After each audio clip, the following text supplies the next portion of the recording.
बेटा अस्सलाम वालेकुम।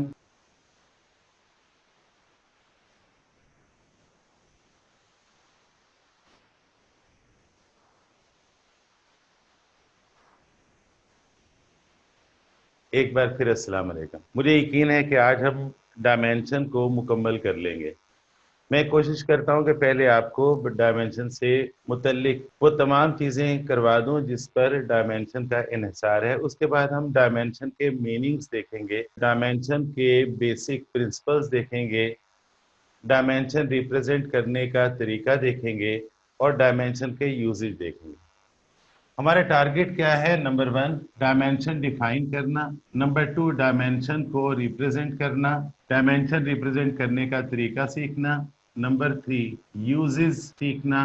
और नंबर फोर, इसके बेसिक रूल्स सीखना। तो बेटे, डायमेंशन सीखने से पहले आपको पता होना चाहिए कि फिजिकल क्वांटिटीज क्या होती हैं। तमाम मेजरेबल एंड कंपेरेबल क्वांटिटीज को फिजिकल क्वांटिटीज कहते हैं। तमाम मेजरेबल और कंपेरेबल, यानी वो क्वांटिटीज जिन्हें मेजर किया जा सके और वो क्वांटिटीज जिन्हें कंपेयर किया जा सके, फिजिकल क्वांटिटीज। फिजिकल क्वांटिटीज की तीन टाइप्स होती हैं। नंबर वन, बेस क्वांटिटीज या fundamental quantities. Number two, derived quantities. और number three, supplementary quantity. Dimension सीखने के लिए आपको बेस क्वांटिटीज का पता होना चाहिए, ड्राइव्ड क्वांटिटीज का पता होना चाहिए। सप्लीमेंट्री क्वांटिटीज का इन्वॉल्वमेंट डायमेंशन में नहीं है। अभी हम डिफाइन नहीं कर रहे व्हाट इज डायमेंशन, डायमेंशन का कॉन्सेप्ट भी नहीं दे रहे, बल्कि पहले देख रहे हैं कि हमारी बेस क्वांटिटीज क्या है। याद रखिएगा, बेस क्वांटिटीज ऐसी क्वांटिटीज होती हैं जो किसी पर डिपेंड ना करे, और ड्राइव्ड क्वांटिटीज ऐसी क्वांटिटीज होती हैं जो बेस क्वांटिटी पर डिपेंड करे। डिपेंडेंट क्वांटिटीज ड्राइव्ड क्वांटिटीज होती हैं।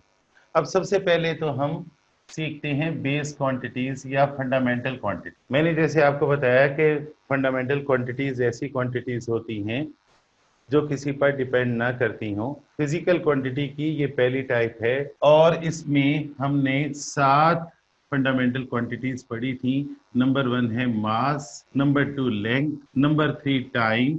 मैकेनिक्स में, फिजिक्स की ब्रांच मैकेनिक्स में इन क्वांटिटीज का बहुत ज्यादा कंट्रीब्यूशन है, बल्कि मैं ये कहूंगा कि फिजिक्स की ब्रांच मैकेनिक्स में इन्हीं का कंट्रीब्यूशन है। चौथे नंबर पर टेम्परेचर है, पांचवें नंबर पर इलेक्ट्रिक करंट है, छठे नंबर पर लाइट इंटेंसिटी है, और सातवें नंबर पर है अमाउंट ऑफ सब्सटेंस। मास को एम से जाहिर करते हैं, लेंथ को एल से जाहिर करते हैं, टाइम को टी से जाहिर करते हैं, टेम्परेचर को छोटे टी या थीटा से जाहिर करते हैं, करंट को कभी आई से भी और कभी ए से भी जाहिर किया जाता है, लाइट इंटेंसिटी को आई से जाहिर किया जाता है, और अमाउंट ऑफ सब्सटेंस को हम एन से जाहिर करते हैं। और इनकी जो यूनिट है, इसकी किलोग्राम है, इसकी मीटर है, टाइम की सेकंड है, टेम्परेचर की केल्विन है, डिग्री सेंटीग्रेड और degree Fahrenheit S I unit नहीं है, बल्कि टेम्परेचर की एस आई यूनिट केल्विन है।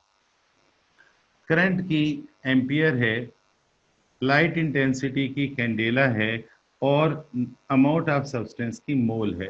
दीज आर यूनिट्स, ये सिंबल्स हैं बेसिक क्वांटिटीज। इसमें से आपको ये याद रखनी है तीन, क्योंकि फिजिक्स की सबसे बड़ी ब्रांच मैकेनिक्स में इनकी इन्वॉल्वमेंट होती है, इनकी नहीं। तो हम मास, लेंथ और टाइम को जहन में रखेंगे। ठीक है बेटा जी, मास, लेंथ और टाइम को जहन में रखें। अब आते हैं ड्राइव्ड क्वांटिटीज। ड्राइव्ड क्वांटिटीज ऐसी क्वांटिटीज होती हैं जिन्हें हम डिपेंडेंट क्वांटिटीज भी कहते हैं, और याद रखिएगा कि इन्हीं फिजिकल क्वांटिटीज को आपस में मल्टीप्लाई और डिवाइड करके नई क्वांटिटीज जो ऑब्टेन की जाती हैं वो कहलाती हैं ड्राइव्ड क्वांटिटीज।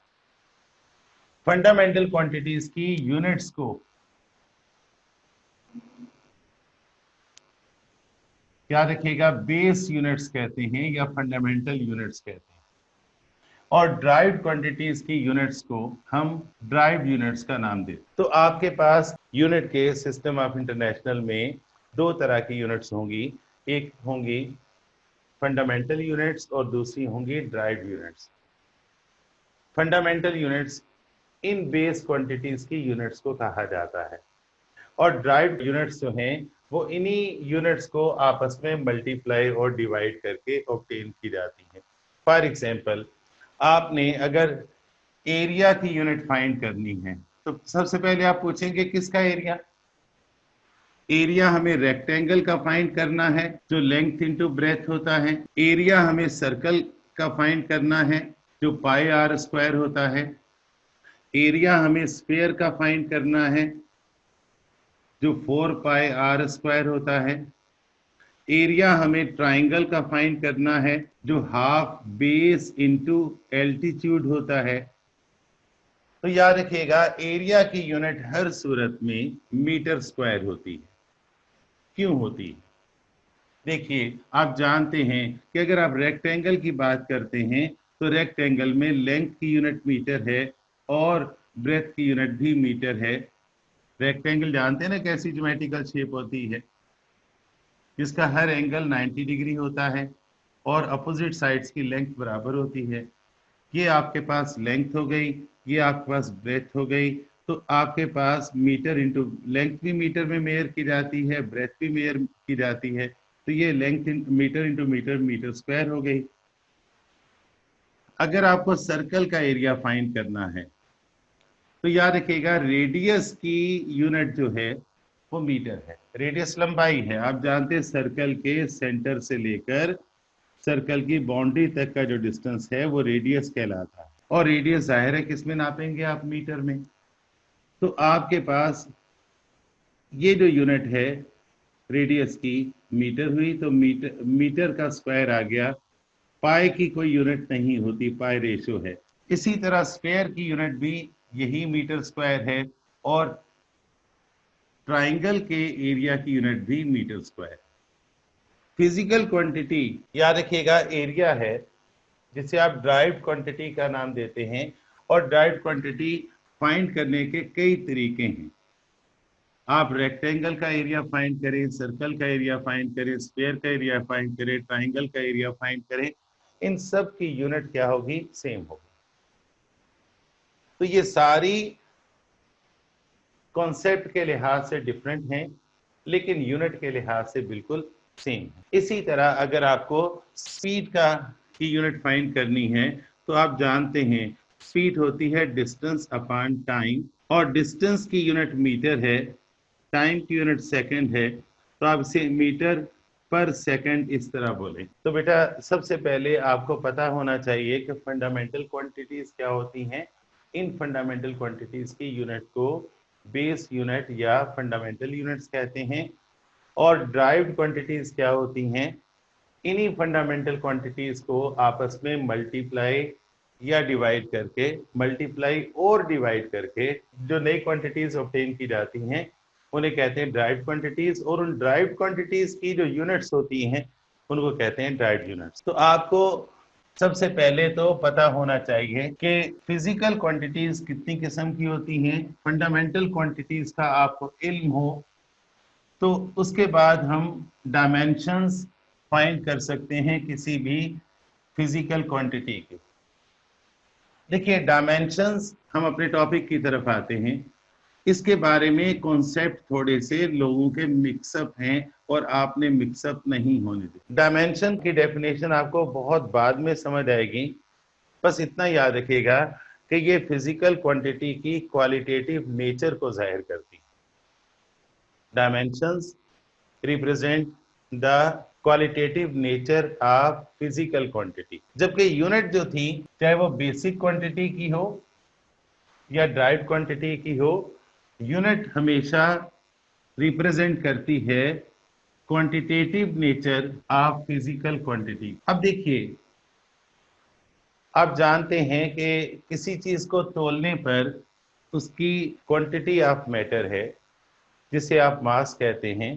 वो किलोग्राम में भी लिया जा सकता है, इससे बड़ी यूनिट में भी लिया जा सकता है, ग्राम में भी लिया जा सकता है, मिलीग्राम में भी लिया जा सकता है, नैनोग्राम में भी लिया जा सकता है। तो अगर हम देखें तो फिजिकल क्वांटिटीज बुनियादी तौर पर तीन किस्म की होती हैं। एक वो होती हैं जो बहुत बड़ी हो, जिन्हें मैक्रो कहते हैं। दूसरी वो होती हैं जो आप जिन्हें यूज करते हैं, वो मीडियम क्वांटिटीज हैं। और तीसरी क्वांटिटीज जो हैं वो माइक्रो हैं, जो आपको नजर नहीं आती। अब मास किलोग्राम में लें या इससे बड़ी यूनिट में लें, ग्राम में लें, मिलीग्राम में लें, मिलीग्राम और नैनोग्राम जो है वो बहुत छोटी क्वांटिटी को जाहिर करती। इवन ग्राम भी सिस्टम इंटरनेशनल के मुताबिक छोटी क्वांटिटी को जाहिर करती। किलोग्राम हमने स्टैंडर्ड मान रखा है मास के लिए। और लेंथ के लिए आप जानते हैं कि लेंथ के लिए हमने मीटर मान रखा है। आप मीटर से बड़ा किलोमीटर भी ले सकते हैं, मीटर से बहुत छोटा सेंटीमीटर या मिलीमीटर भी ले सकते हैं। तो आपके पास किलोमीटर जो है ये मैक्रो क्वांटिटी है, ये आपकी मीडियम क्वांटिटी है, और ये आपकी माइक्रो क्वांटिटी। यानी आपने लेंथ को किलोमीटर में भी नापना हो, मीटर में नापना हो, सेंटीमीटर में नापना हो, मिलीमीटर में नापना हो, या देखिए वो रहती तो क्या लेंथ ही है ना। तो नेचर के लिहाज से ये लेंथ ही रहेगी। लेकिन आप जब तक किसी की वैल्यू नहीं बताएंगे, यूनिट बता देंगे, तो बात मुकम्मल नहीं होगी। फॉर एग्जाम्पल आप कहते हैं कि मैंने आज 5 मीटर कपड़ा खरीदा, या मैं 5 किलोमीटर या 10 किलोमीटर आज मैंने जॉगिंग की। या आप कहते हैं कि मेरे पास जो स्केल है वो टूटा हुआ है और वो 10 सेंटीमीटर बड़ा है। तो देखिए, किलोमीटर हो, मीटर हो या सेंटीमीटर हो, इन तीनों का ताल्लुक किससे है? लेंथ से। तो लेंथ इनकी क्वालिटेटिव नेचर को जाहिर करती है। लेंथ इनकी क्वालिटेटिव नेचर को जाहिर करती है, जबकि ये जो यूनिट है ये क्वांटिटेटिव नेचर को जाहिर करती है। तो dimension qualitative nature of measurement को जाहिर करती है। अब अभी भी मामला है कि डायमेंशंस हैं क्या, इसकी डेफिनेशन आपको पहले लिखनी होगी। डेफिनेशन आप नोट कीजिएगा। द पावर ऑफ फंडामेंटल या base quantity, those are used to express any derived quantity और फिजिकल क्वांटिटी। तो ड्राइव्ड क्वांटिटी या फिजिकल क्वांटिटी को जाहिर करने के लिए उसमें इस्तेमाल होने वाली बेस या फंडामेंटल क्वांटिटीज की पावर को डायमेंशन कहते हैं। अब ये पावर कहाँ से आई? इस तरह हम कह सकते हैं कि ड्राइव्ड यूनिट या किसी भी फिजिकल क्वांटिटी की यूनिट में इस्तेमाल होने वाली बेस यूनिट की पावर्स जो हैं वो डायमेंशंस हैं। डायमेंशंस को रिप्रेजेंट करने के लिए बेस क्वांटिटी की सिंबल, बेस क्वांटिटी कौन कौन सी थी? एम।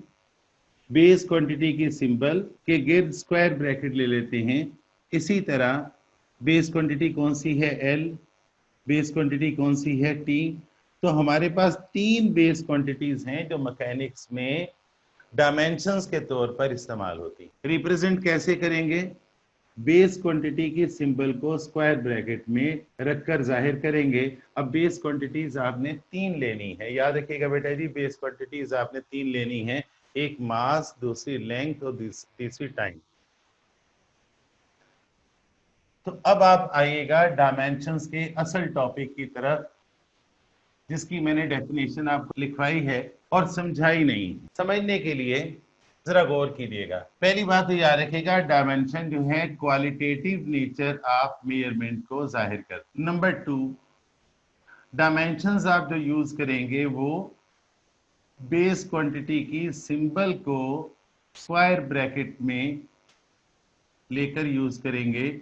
और ये बेस क्वांटिटी सिर्फ तीन होंगी, मास, लेंथ और टाइम। तीसरी बात याद रखिएगा कि ये पावर हैं बेस क्वांटिटी की जो ड्राइव क्वांटिटी में इस्तेमाल हो रही हैं, और यही इसकी डेफिनेशन है। फॉर एग्जांपल नोट कीजिएगा बेटा, आप जानते हैं कि आपको अगर लेंथ नापना हो तो आप मीटर में नापेंगे, आप विड्थ नापना हो तो वो भी मीटर में नापेंगे। हालांकि लेंथ और विड्थ कॉन्सेप्ट के लिहाज से डिफरेंट हैं। आपको डिस्टेंस नापना हो तो किस में नापेंगे? यकीनन मीटर में। आपको डिस्प्लेसमेंट नापना हो तो ये किस में नापेंगे? इसकी यूनिट भी मीटर होगी। सिस्टम इंटरनेशनल के मुताबिक इसकी यूनिट भी मीटर होगी। आपको सर्कल का रेडियस नापना हो तो इसकी यूनिट भी मीटर होगी। आपको वेवलेंथ नापना हो, इसकी यूनिट भी मीटर होगी। तो बेटा इन तमाम फिजिकल क्वांटिटीज में गौर कीजिएगा कि इन तमाम फिजिकल क्वांटिटी के कॉन्सेप्ट बिल्कुल डिफरेंट हैं, इनके डेफिनेशंस बिल्कुल डिफरेंट हैं, लेकिन तमाम की यूनिट सेम है। तो नेचर के लिहाज से, क्वालिटेटिव नेचर के लिहाज से ये सारी की सारी क्या हैं? लेंथ हैं। ये भी क्या है? लेंथ है। ये भी क्या है? लेंथ है। ये भी क्या है? लेंथ है। ये भी क्या है? लेंथ है। ये भी क्या है? लेंथ है।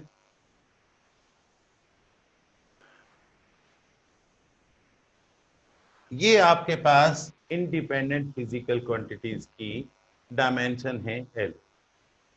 अगर कहीं आपको मास लिखा हुआ नजर आए या आपको यूनिट किलोग्राम नजर आए तो याद रखिएगा किलोग्राम का ताल्लुक मास से है और क्वालिटेटिव नेचर ऑफ मेजरमेंट उसकी क्या है? Bracket M. अगर सेकंड लिखा नजर आए या टाइम लिखा नजर आए तो उसकी क्वालिटेटिव नेचर क्या है? Bracket T. ये सारी क्वांटिटीज जो थी ना, आपको साफ नजर आ रहा है कि ये सारी क्वांटिटीज जो हैं इनका ताल्लुक फंडामेंटल क्वांटिटी से ही है।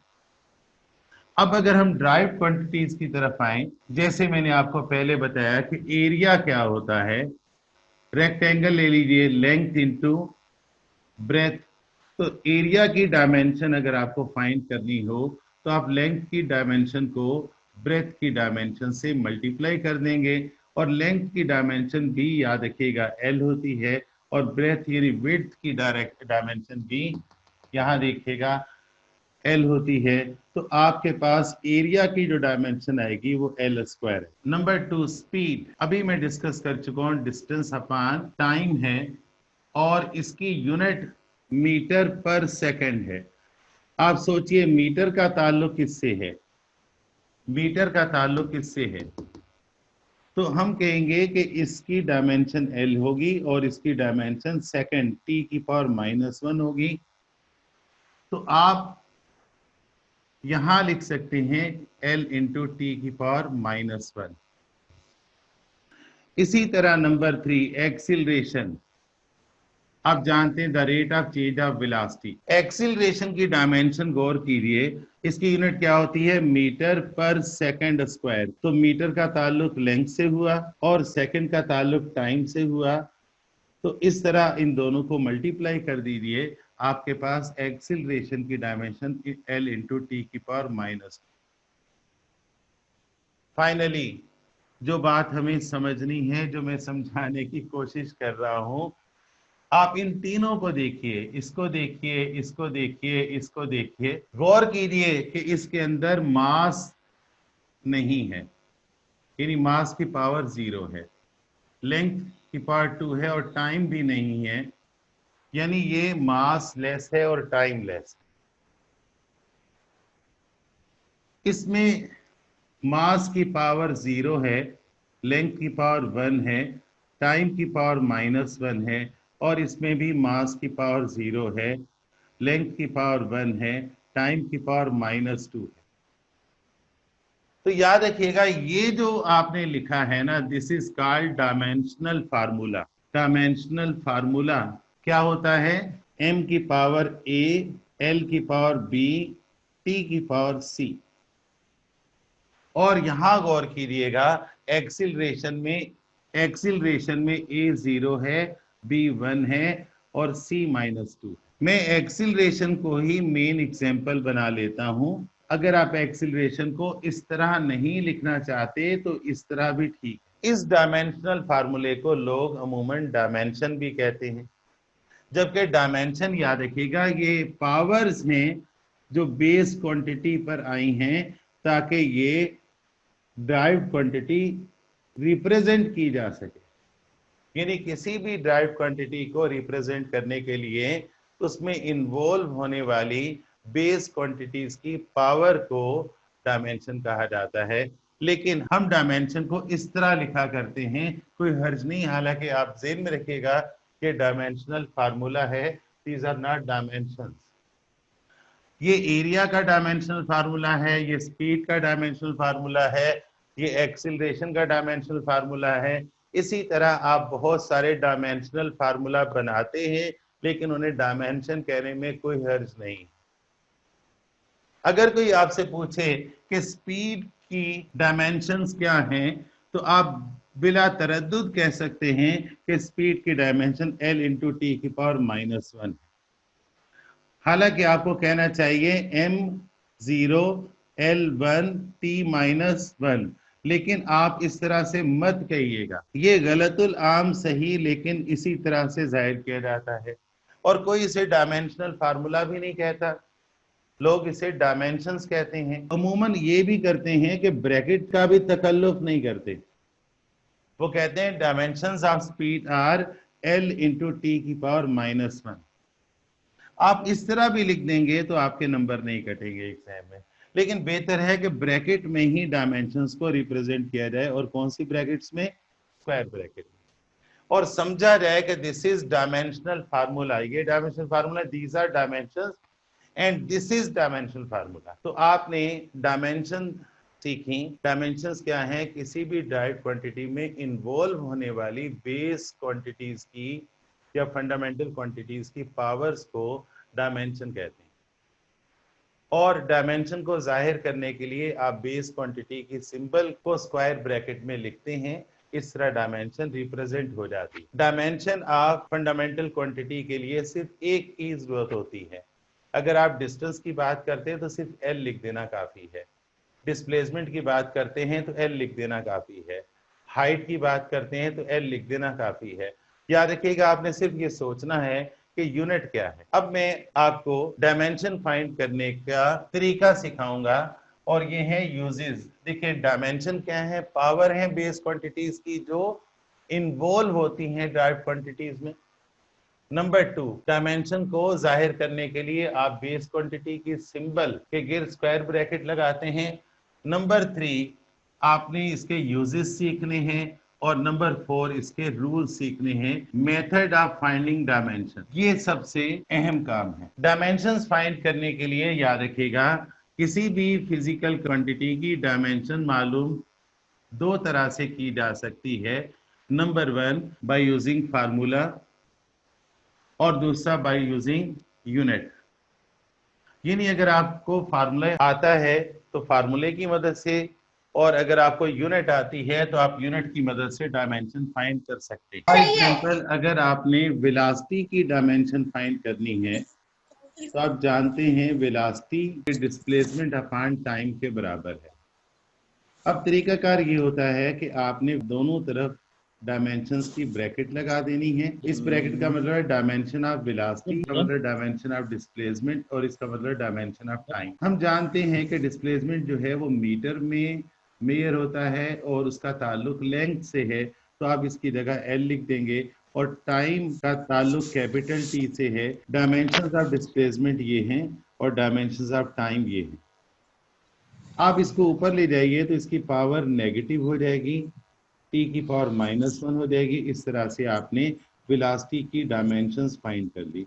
एक तरीका तो ये है। दूसरा तरीका ये है कि यूनिट आपको पता है, वेलोसिटी की यूनिट मीटर पर सेकंड है और मीटर का ताल्लुक जो है वो लेंथ से है और सेकंड का ताल्लुक टाइम से है। तो इनके गिर्द स्क्वायर ब्रैकेट बना दीजिए और इनको कंबाइन कर दीजिए। अगर आपको फार्मूला आता हो तब भी आप डायमेंशन फाइंड कर सकते हैं, और अगर आपको यूनिट आती हो तब भी आप डायमेंशन फाइंड कर सकते हैं। अमूमन बोर्ड के पेपर में ये मेथड इख्तियार किया जाता है। और याद रखिएगा, एमसीक्यूज के लिए आप डायमेंशन जल्दी मालूम करना चाहेंगे तो उसके लिए आप ये तरीका इख्तियार करें। डायमेंशन के प्रॉब्लम्स के लिए अब हम सीखते हैं कि डायमेंशन का इस्तेमाल करें। देखिए डायमेंशन के प्रॉब्लम्स जो हैं वो तीन तरह के होंगे। पहला होगा dimensions of physical quantities find करना, दूसरा होगा डायमेंशंस की मदद से वेरीफाई करना फार्मूले को या इक्वेशंस, तीसरा होगा डायमेंशन की मदद से हम फाइंड करें कांस्टेंट्स ऑफ प्रोपोर्शनैलिटीज को। डायमेंशन के टॉपिक में आपको ये तीन चीजें कवर करनी है। मैंने आपको बताया कि डायमेंशन क्या है, पावर है बेस क्वांटिटीज की, ऐसी बेस क्वांटिटीज की जो ड्राइव क्वांटिटीज में इस्तेमाल होती हैं। तमाम फिजिकल क्वांटिटीज में बेस क्वांटिटीज की पावर्स को डायमेंशंस कहते हैं। डायमेंशंस को जाहिर करने के लिए हम बेस क्वांटिटी की सिंबल को स्क्वायर ब्रैकेट में यूज करके जाहिर करते हैं। तो हम सबसे पहले डायमेंशंस ऑफ फिजिकल क्वांटिटीज का जायजा लेंगे। बहुत सारी फिजिकल क्वांटिटीज हैं जिनकी डायमेंशंस हमें फाइंड करना है। अच्छा, डायमेंशंस फाइंड करने के लिए मैं एक मॉडल क्वेश्चन करवाऊंगा और बकिया सारे फिजिकल क्वांटिटीज की डायमेंशंस बड़ा क्विकली फाइंड करूंगा। जैसे फॉर एग्जांपल क्वेश्चन नंबर 1 है, कहते हैं find the dimensions of linear momentum. हम जानते हैं इसे सॉल्व करने के लिए सबसे पहले हमें फार्मूला मालूम होना चाहिए। लीनियर मोमेंटम को हम P से जाहिर करते हैं और ये product of mass and velocity. अगर आपको डायमेंशंस फाइंड करनी है, आप इनके गिर्द स्क्वायर ब्रैकेट बना दीजिए। अब ज़हन में रखिएगा, आपको यहाँ मीनिंग्स बताने हैं। आपको बताना है कि यहाँ इसका मतलब है डायमेंशंस ऑफ मोमेंटम। मैं ये नहीं लिखूंगा, आप खुद लिखिएगा डायमेंशंस ऑफ मोमेंटम। इसका मतलब है डायमेंशंस ऑफ मास। मास की यूनिट किलोग्राम होती है और इसकी डायमेंशन जो है कैपिटल एम होती है। और आप जानते हैं वेलोसिटी की डायमेंशन जो है, डायमेंशंस ऑफ वेलोसिटी यहाँ लिखिएगा, और वेलोसिटी की डायमेंशंस जो है वो है L into T raise to power -1, क्योंकि इसकी यूनिट है मीटर पर सेकेंड। ये इक्वेशन 1 मान लीजिए और इस इक्वेशन में वैल्यूज पुट कर दें। By putting values in equation 1 we get, तो इक्वेशन 1 आपके पास हो जाएगी capital M into L into T raise power -1। तो आपके पास ये जो आया है ये डायमेंशनल फार्मूला है। आप चाहें तो आप इसे इस तरह भी लिख सकते हैं, M1L1 T raise to power -1। तो डायमेंशंस ऑफ लीनियर मोमेंटम जो है वो 1 1 -1 है और डायमेंशनल फार्मूला जो है वो M1L1 T-1। एग्जाम में आप इसे इस तरह ही लिख दें। सॉरी, मैंने माइक बंद नहीं किया था, पता नहीं कैसी कैसी आवाजें बाद में सुनूंगा। फिजिकल क्वांटिटीज की डायमेंशंस फाइंड करने का ये तरीका है। आपने फार्मूला लिखना है, डायमेंशंस मेंशन करनी है, उसके बाद मीनिंग्स बताने हैं, डायमेंशंस अप्लाई करनी है और इस तरह आपके पास डायमेंशंस आ जाएगी। कोई भी फिजिकल क्वांटिटी है, फर्ज कीजिए वर्क है, तो आपको पहले तो वर्क का फार्मूला पता होना चाहिए। W is equal to force into displacement, या एफ डी cos थीटा भी अगर आप लिखते हैं, और उसके बाद आप इसकी डायमेंशंस लगा दीजिए, इसके गिर्द ब्रैकेट बना दीजिए। अब ज़हन में रखिएगा कि एंगल जो है वो डायमेंशन लेस है। एंगल की कोई डायमेंशन नहीं होती, हालांकि एंगल की यूनिट होती है। एंगल की यूनिट आपको पता है ना क्या है, रेडियन है, डिग्री है, लेकिन रेडियन इसको स्टैंडर्ड समझा जाता है एंगल की यूनिट को। अब ऐसी भी फिजिकल क्वांटिटीज होती हैं, पॉइंट नोट कर लीजिएगा, ऐसी फिजिकल क्वांटिटीज होती हैं जिनकी यूनिट तो है लेकिन डायमेंशन लेस है, डायमेंशन नहीं। तो आप इसके गिर्द ब्रैकेट नहीं बना सकते और आप कहेंगे neglect cos theta because theta is dimension less. अब आपको ये भी पता है कि फोर्स जो है वो ma के बराबर होती है। अब ये मेड बन गया, पागल। यहां आपको मीनिंग्स बताने हैं। आपको बताना है कि W डायमेंशंस ऑफ वर्क हैं, फाइंड करना है। Dimensions of mass capital M है, और A डायमेंशंस ऑफ एक्सिलरेशन। सोचिए, एक्सिलेशन की यूनिट होती है एक्सिलरेशन की metre per second square. Metre का ताल्लुक लेंथ से है और सेकंड का ताल्लुक टाइम से है, तो इसकी डायमेंशन हम क्या लिखेंगे? इसी तरह से डी फॉर डिस्प्लेसमेंट, और डिस्प्लेसमेंट मीटर में मेजर किया जाता है, उसकी डायमेंशन एल है। इक्वेशन 1 में वैल्यूज पुट कर देंगे। तो बेटा इक्वेशन 1 आपके पास ये है जिसके सामने मैं आ गया हूं। इक्वेशन 1 में वैल्यूज पुट कर देंगे तो ये होगा W डायमेंशन ऑफ वर्क, यहाँ कैपिटल M लिखेंगे मास की जगह, एक्सीलरेशन की जगह L into T rest power -2 लिखेंगे, और डिस्प्लेसमेंट की जगह L लिखेंगे। इस तरह आप जानते हैं ये L इस L से मल्टीप्लाई हो गया, तो ml² t raised to power -2, this is the dimensional formula of work. और डायमेंशंस जो हैं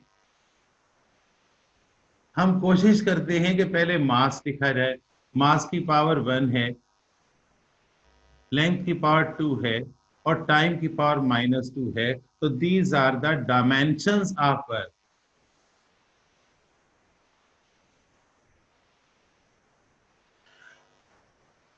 काइनेटिक एनर्जी सबको फार्मूला मालूम है, काइनेटिक एनर्जी का फार्मूला है हाफ mv²।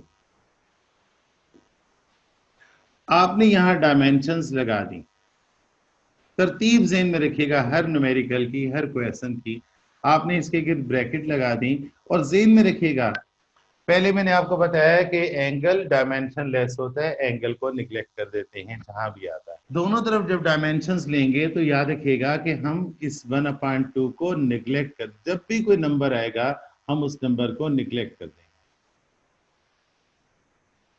ये हमारे पास इक्वेशन 1 हो जाएगी, और यहां हम एक्सप्लेन कर देंगे कि हमें काइनेटिक एनर्जी के गिर्द ब्रैकेट का मतलब है डायमेंशंस ऑफ काइनेटिक एनर्जी मालूम करें। यहाँ लिखिएगा डायमेंशंस ऑफ काइनेटिक एनर्जी, यहाँ लिखिएगा डायमेंशंस ऑफ मास जो कैपिटल M है, और dimension of velocity.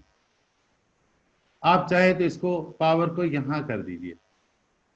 Dimensions of velocity जो है वो डायमेंशंस ऑफ वेलोसिटी, वेलोसिटी की यूनिट है मीटर पर सेकंड, यानी L into T raise to power -1। आप इक्वेशन 1 में वैल्यूज पुट कर दीजिए। इक्वेशन 1 में वैल्यू पुट करेंगे तो इक्वेशन 1 में वैल्यू पुट करने पर यहां पर आपने कैपिटल M लिखा, यहां आपने L into T raise to power -1 whole square लिखा। आप चाहें तो इस पावर को यहां ले आइए, L² हो जाएगा, डबल पावर मल्टीप्लाई हो जाती है, t की पावर -2 हो जाएगी। तो आपके पास डायमेंशनल फार्मूला ये आया, और डायमेंशंस ऑफ काइनेटिक एनर्जी वही आई हैं।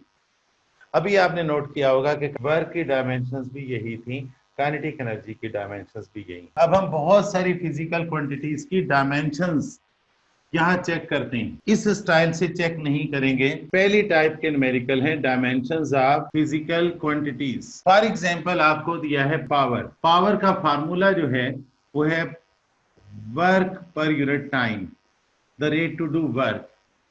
वर्क होता है फोर्स इंटू डिस्प्लेसमेंट, फोर्स होती है मास इंटू एक्सीलरेशन। अब आपने दोनों तरफ डायमेंशंस लगा देनी है, ब्रैकेट बना लीजिएगा, और नीचे आपने मीनिंग्स बता देने हैं। प्लीज ये आपने स्टेप करने हैं, आपने यहां मेंशन करना है, मैं अगले क्वेश्चंस में ये नहीं करवाऊंगा। डायमेंशंस ऑफ पावर मालूम करना है, डायमेंशंस ऑफ मास आप जानते हैं कैपिटल M है, dimensions of acceleration metre per second square होने की वजह से L into T raise power -2 है, और डायमेंशंस ऑफ डिस्प्लेसमेंट आपके पास। ये सारी नोटेशंस आपने मेंशन कर देनी है यहां पर नीचे, इनके मतलब बता देने हैं। This is the dimension of time, this is the dimension of displacement जो L है, और डायमेंशन ऑफ टाइम T। यहां इक्वेशन 1 में वैल्यू पुट कर देंगे। इक्वेशन 1 में वैल्यू पुट करने के बाद ये इक्वेशन 1 है। By putting in equation 1 we get, आपके पास पावर की डायमेंशन जो है वो होगी capital M L into T raise to power -2 L whole divide by T। तो आपको पता है कि ये अगर ऊपर चला जाएगा तो इसकी पावर -1 हो जाएगी, और M आपके पास है L इंटू L, L² है, T के पावर -2 और -1 ये ऊपर चली गई। इस तरह से m1l² t⁻³ ये आपके पास पावर की डायमेंशंस आ गई। शाबाश, नोट कीजिए जल्दी जल्दी। इसी तरह देखिएगा प्रेशर की, pressure force per unit area, force की यूनिट है MA, एरिया की यूनिट कैपिटल ए, ब्रैकेट बना दीजिए, स्टाइल वही रखिएगा, ब्रैकेट बना दीजिए। हम जानते हैं कि यहाँ पर कैपिटल M लिखेंगे, यहाँ पर L इंटू t⁻² लिखेंगे, और ये आपके पास L² है, क्योंकि एरिया होता है लेंथ इंटू ब्रेथ, और लेंथ भी मीटर में होती है और ब्रेथ भी मीटर में होती है। तो बेटा इस तरह से अगर आप इसको ऊपर ले जाएं तो आप जानते हैं ऊपर जाके, वैसे भी आप चाहें तो यहाँ इसकी पावर 1 कर सकते हैं, तो आपके पास ये हो जाएगा ml⁻⁻1 t⁻²। मैंने ये शॉर्ट मेथड से किया है। तो तमाम फिजिकल क्वांटिटीज की डायमेंशंस आपको फाइंड करनी है, और मेरा ख्याल है कि आपकी फिजिक्स के पूरी फिजिक्स में जितनी भी फिजिकल क्वांटिटीज हैं उनकी जिनका फार्मूला है, जिनकी यूनिट है, उनकी डायमेंशन फाइंड की जा सकती है। मैं एक डिटेल लेक्चर और भी अपलोड करूंगा जिसमें इसकी बहुत प्रैक्टिस करवाऊंगा। डायमेंशन का सेकंड यूज, हम यूजेस सीख रहे हैं डायमेंशंस के। तो सेकंड यूज जो है verification of formula and equations है। बहुत सारे फार्मूले, बहुत सारी इक्वेशंस हैं। जैसे मैं फार्मूले डिस्कस कर रहा हूं, जैसे नंबर 1 फार्मूले जिनको आप वेरीफाई कर सकते हैं, फार्मूले हैं S is equal to VP, number 2 V is equal to λF, number 3 time period of simple pendulum, और बहुत सारे हैं। दीज आर फार्मूले। और इक्वेशंस जैसे फर्स्ट इक्वेशन ऑफ मोशन है, सेकंड इक्वेशन ऑफ मोशन है, थर्ड इक्वेशन ऑफ मोशन है, और इसके अलावा बहुत सारे फार्मूले और इक्वेशंस हैं।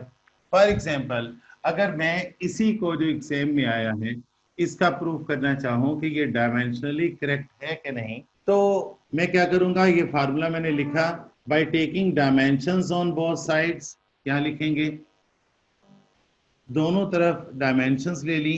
हमें यहाँ पर बताना पड़ेगा कि इस ब्रैकेट का मतलब क्या है, डायमेंशंस ऑफ वेलोसिटी जो L इंटू t⁻⁻1 होती।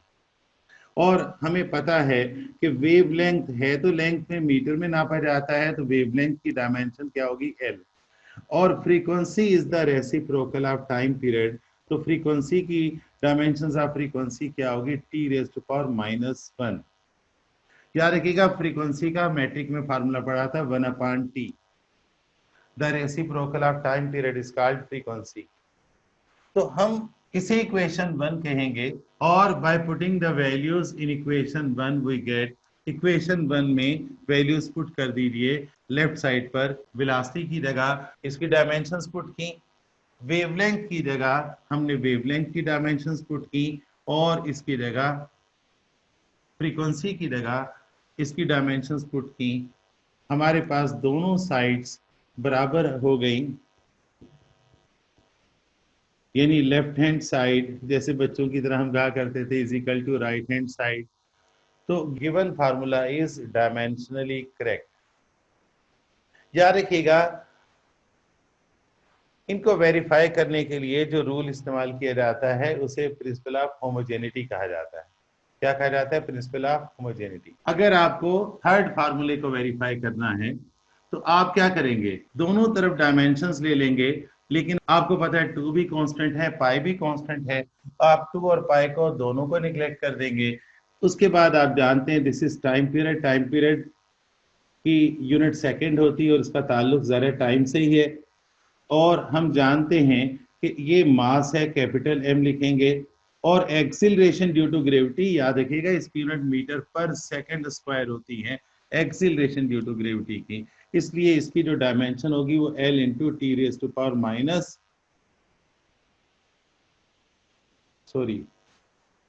L/G। टाइम पीरियड का फार्मूला मैंने गलत लिख दिया था, ये capital L, L into T raise power minus 1 है। आपका ये एल इस एल से कैंसिल हो गया और आपका ये T raise to power minus 1 ऊपर होके T raise to power minus 2 है। क्या बेवकूफ़ी कर रहा हूँ? एक्सिलरेशन ड्यू टू ग्रेविटी की यूनिट क्या है? Metre per second square. मैं फिर रिपीट कर देता हूँ, टाइम पीरियड के फार्मूले को वेरीफाई कर रहा हूँ। तो time period of simple pendulum है 2 पाई अंडर एल अपॉन जी। अब दोनों तरफ आपने डायमेंशंस ले ली, ब्रैकेट बना ली। तेज काम करवा रहा हूँ थोड़ा सा। ब्रैकेट बनाने के बाद आप जानते हैं dimensions of length of pendulum capital L है और एक्सीलरेशन ड्यू टू ग्रेविटी की डायमेंशन क्या, L into T raise power minus 2। ये ऊपर जाके T raise to power plus 2 हो जाएगी। आप चाहें तो इसे स्क्वायर रूट कैंसिल कर दें। इस तरह हम कहेंगे गिवन फार्मूला, यहाँ भी given formula is dimensionally correct. और भी बहुत सारे फार्मूले हो सकते हैं, किताब में देखिएगा। इसके अलावा इक्वेशंस ऑफ मोशन, अगर आप फर्स्ट इक्वेशन ऑफ मोशन को वेरीफाई करना चाहें तो आप क्या करेंगे, इसके गिर्द ब्रैकेट बनाएंगे और मेंशन करेंगे यहाँ पर, इसे इक्वेशन 1 कह दीजिएगा।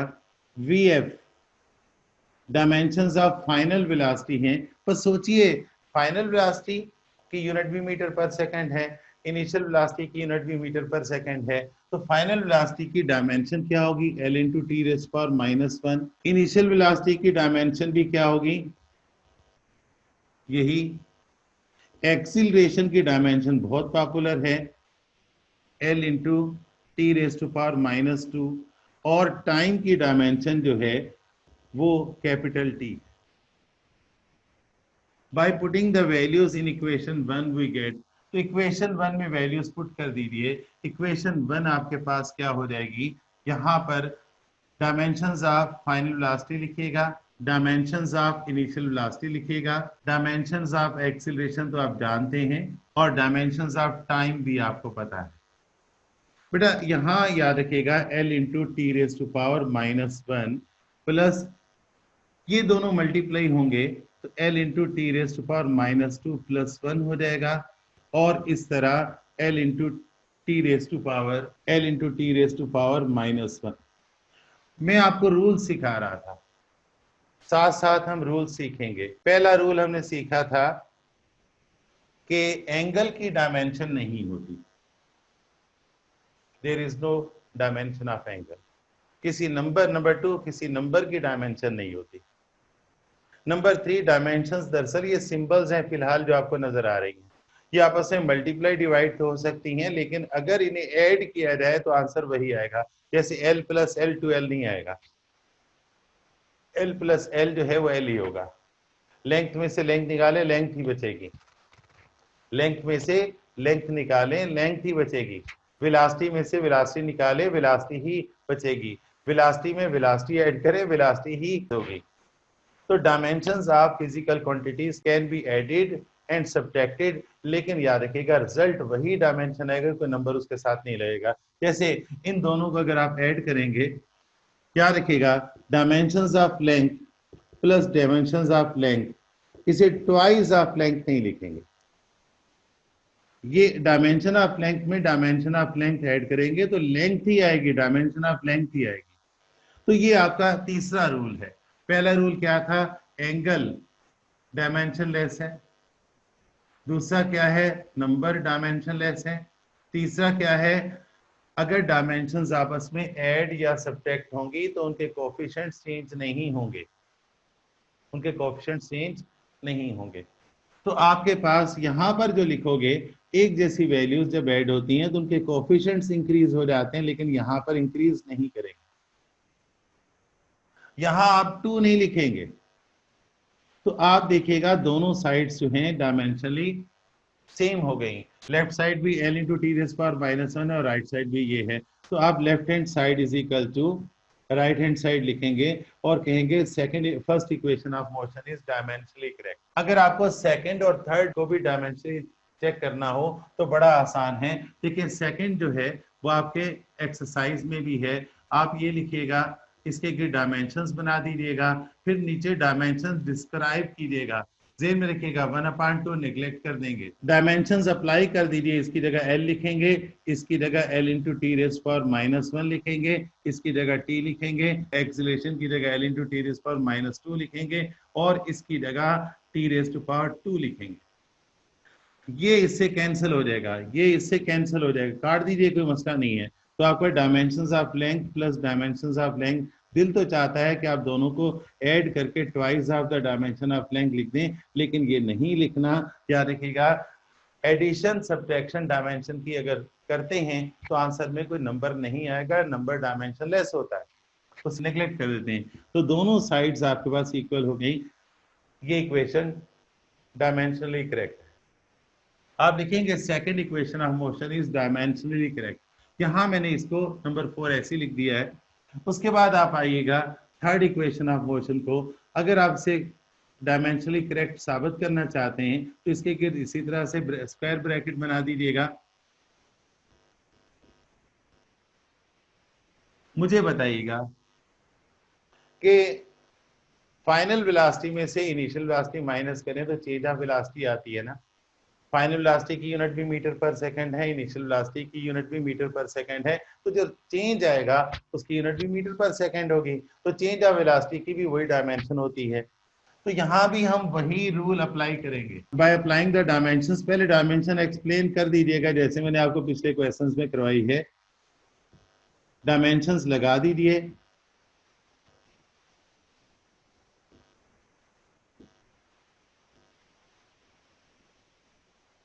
तो आपके पास ये होगा L square T raise to power -2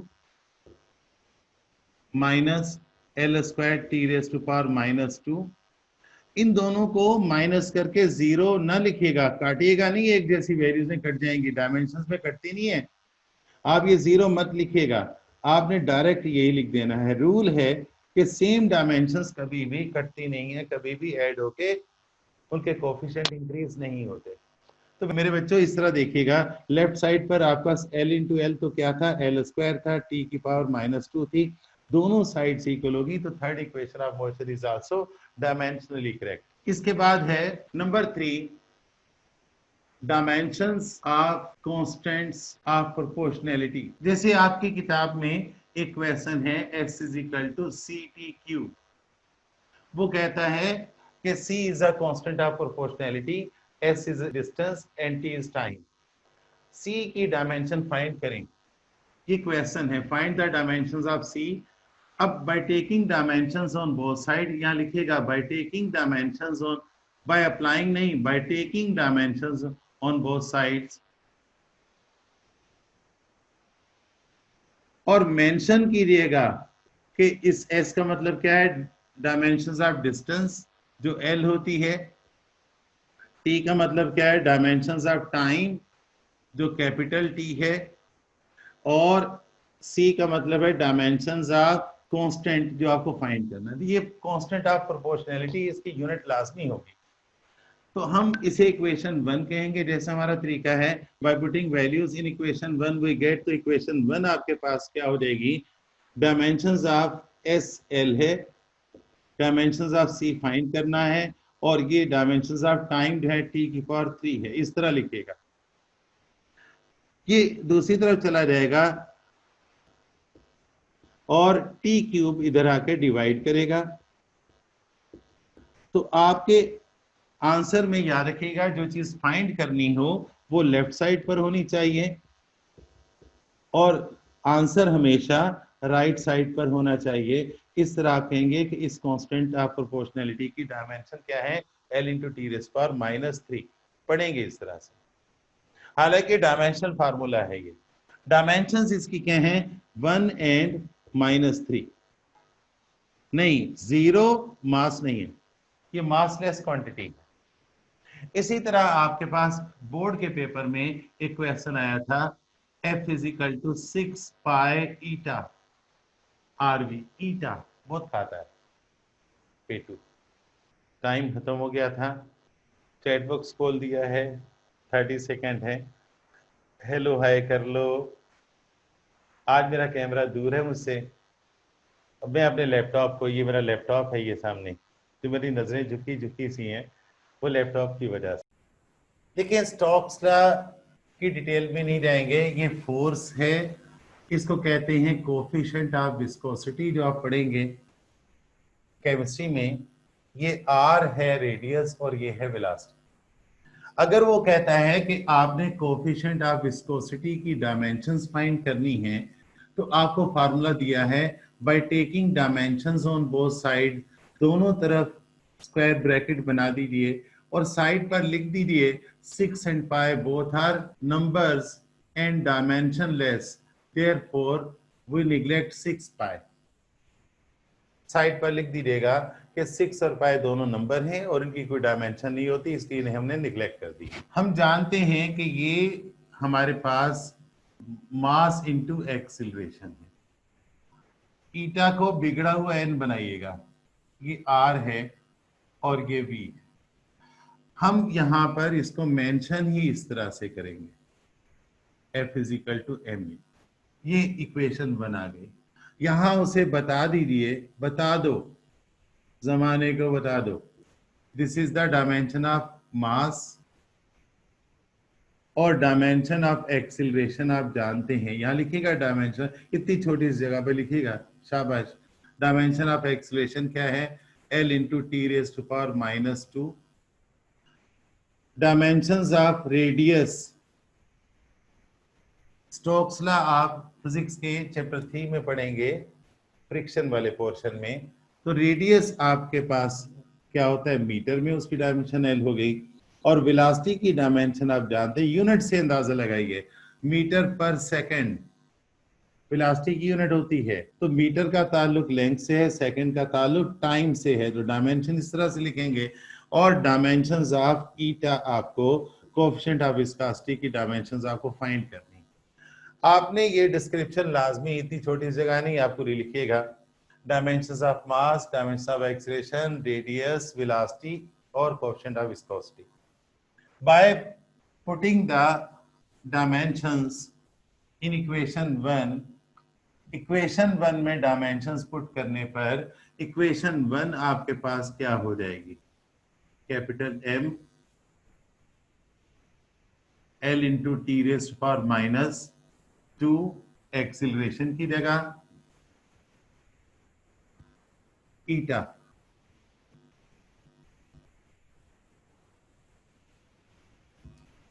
कितना मजे का नाम है ईटा, बहुत खाता है।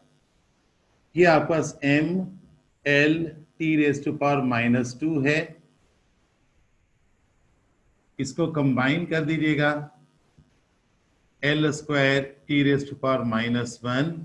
अब ये वैल्यू इधर जाके डिवाइड होगी, तो ईटा की डायमेंशन जो है वो आपके पास आएगी M L T raise to power -2 whole divide by L square T raise to power -1।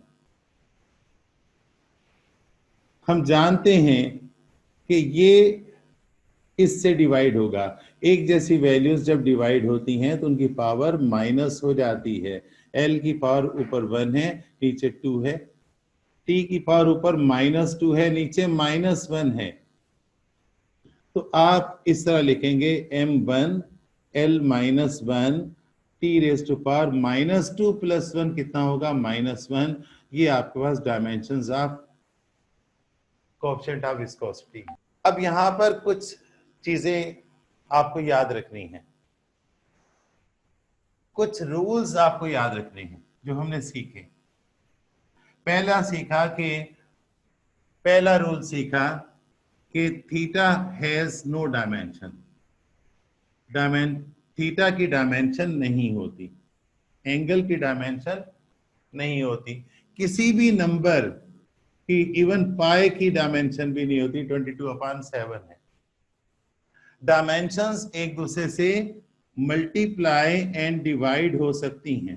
Power increase हो जाएगी या पावर डिक्रीज हो जाएगी, वही मैनिपुलेट करने का प्रिंसिपल है, वही रूल है। मल्टीप्लाई और डिवाइड हो सकती हैं, लेकिन डायमेंशंस आपस में ऐड या सब्ट्रैक्ट नहीं होती। Dimension of length plus dimension of length is not equal to twice of the dimension of length. Dimension of length minus dimension of length, दिल तो चाहता है काट दो भाई, dimension of length minus dimension of length is equal to 0। जैसे आपने vectors में पढ़ा था कि नल वेक्टर क्या होता है, दो एक जैसे वेक्टर्स का सब्ट्रैक्शन होता है। ज़ाहिर है वेक्टर में से वेक्टर जाएगा तो आलू थोड़ी आएगा, भिंडी तरकारी थोड़ी आएगी। वेक्टर में से वेक्टर माइनस होगा तो वेक्टर ही आएगा भाई। वेलोसिटी में से वेलोसिटी माइनस होगी तो वेलोसिटी ही आएगी। याद रखिएगा कि डायमेंशंस आपस में ऐड या सब्ट्रैक्ट नहीं होती, होती नहीं है। No addition and subtraction.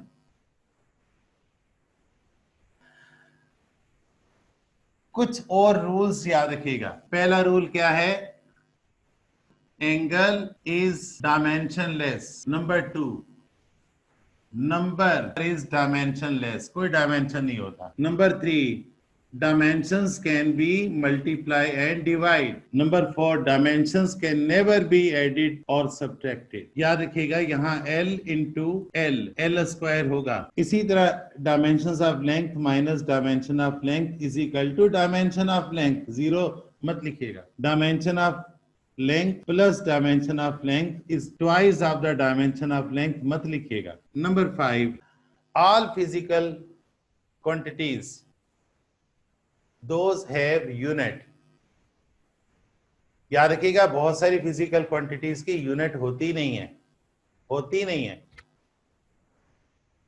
कैसे?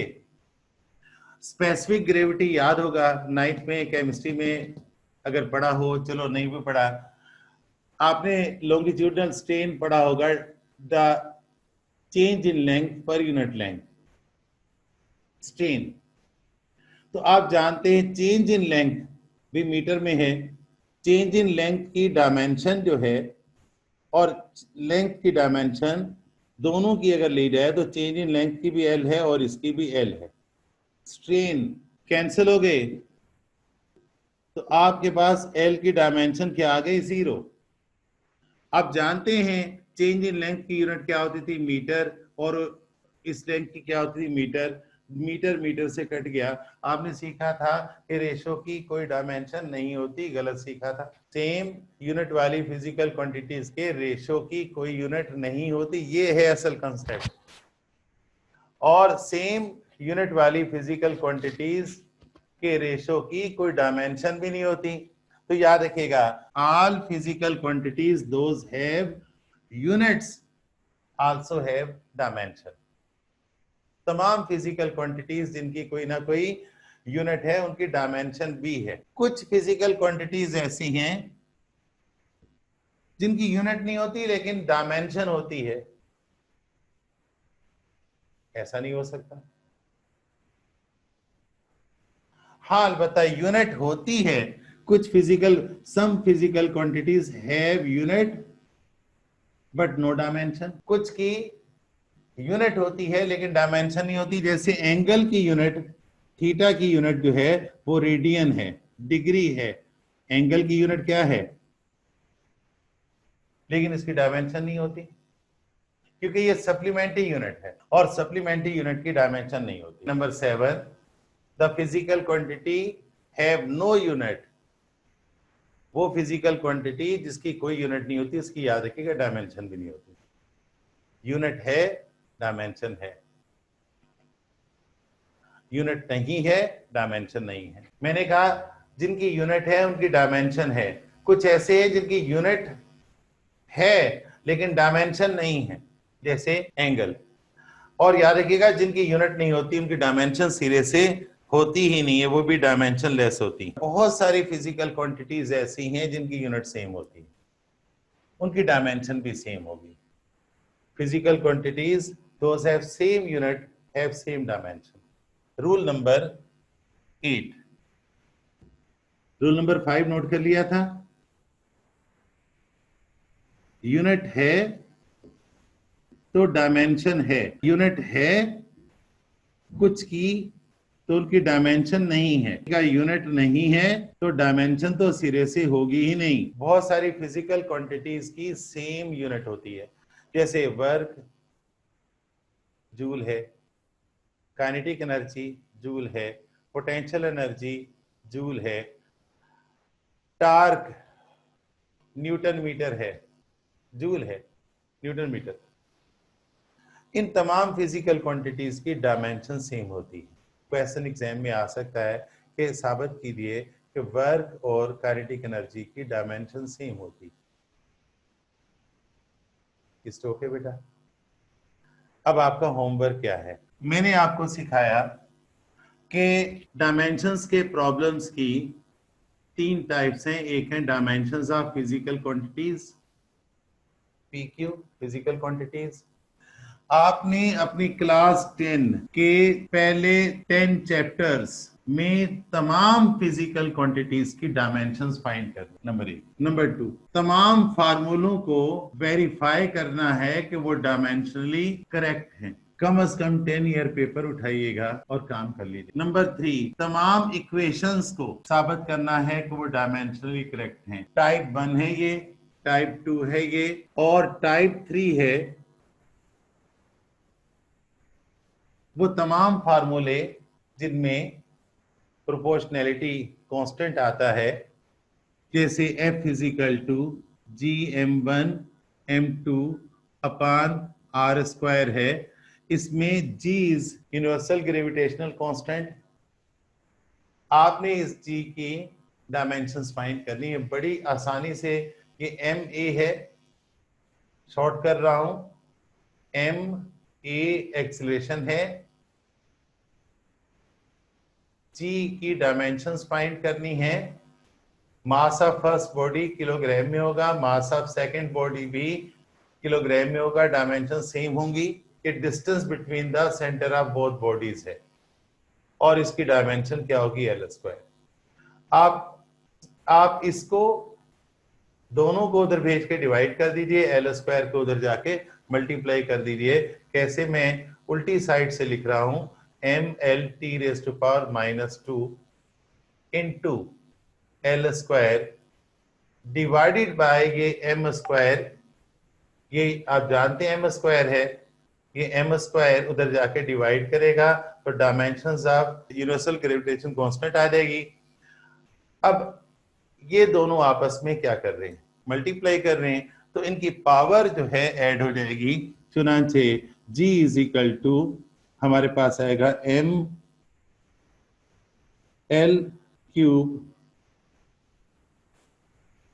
इसमें से ये माइनस होगा 1 - 2, इसकी पावर 1 है, इसकी पावर 2 है। L की पावर 1 है और ये पावर 2 है और T की पावर -2 है। तो यूनिवर्सल ग्रेविटेशन कांस्टेंट की डायमेंशंस क्या आई?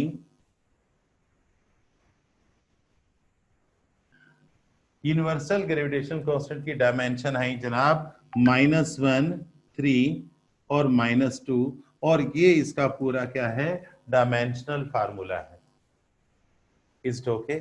तमाम कांस्टेंट्स ऑफ प्रोपोर्शनैलिटी की डायमेंशंस फाइंड करनी है।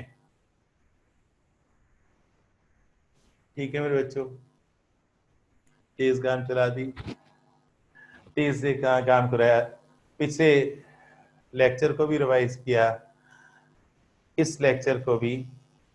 तो मैंने आपको बताया डायमेंशंस पावर होती हैं बेस क्वांटिटीज की, जो ड्राइव्ड क्वांटिटीज के किसी फार्मूले में इस्तेमाल होती है। बेस क्वांटिटी की सिंबल के गिर्द ब्रैकेट, स्क्वायर ब्रैकेट बना के इन्हें जाहिर किया जाता है। और इनके यूजेस आपके 3 हैं। नंबर 1, फिजिकल क्वांटिटीज की डायमेंशंस फाइंड करना। नंबर 2, फार्मूलों और इक्वेशंस को वेरीफाई करना। और नंबर 3, प्रोपोर्शनैलिटी कांस्टेंट्स की डायमेंशन फाइंड करना। मैंने आपको इसके 8 रूल्स लिखवाए, मोटे मोटे रूल्स, पतले पतले रूल्स। वो रूल्स आपने लिख लेने हैं। यहां याद करने वाला कोई काम बोर्ड के पेपर में नहीं आता बेटा। बोर्ड के पेपर में MCQs आते हैं। अगर आपको फार्मूला या यूनिट मालूम हो, डायमेंशन फाइंड करने के 2 तरीके होते हैं, याद रखिएगा, या फार्मूला होता है या यूनिट होती है। MCQs में आपने यूनिट की मदद से कोशिश करके दिमाग लड़ा के, अब किससे लड़ाना है दिमाग, किसी मुर्गे से मत लड़ाइएगा, दिमाग लड़ा के आपने डायमेंशंस फाइंड कर लेनी। और बड़ा आसान है बेटा, यूनिट पता है तो डायमेंशन आती है एमसीक्यूज में। लेकिन सेक्शन बी में न्यूमेरिकल अगर आता है जो हर दूसरे साल आता है, और न्यूमेरिकल 3 तरह के आते हैं, फिजिकल क्वांटिटी की डायमेंशन फाइंड करना, या इक्वेशन वेरीफाई करना, या फार्मूला वेरीफाई करना। क्या रखिएगा, नंबर 3 कांस्टेंट ऑफ प्रोपोर्शनैलिटी की डायमेंशन फाइंड करना। अगर ये न्यूमेरिकल आता है तो पूरे स्टेप्स के साथ उसको हल कीजिएगा। इतनी प्रैक्टिस कीजिए कि याद करने की जरूरत ना पड़े। Practice makes a person perfect. ठीक है मेरे बेटा, ओके, अल्लाह हाफिज।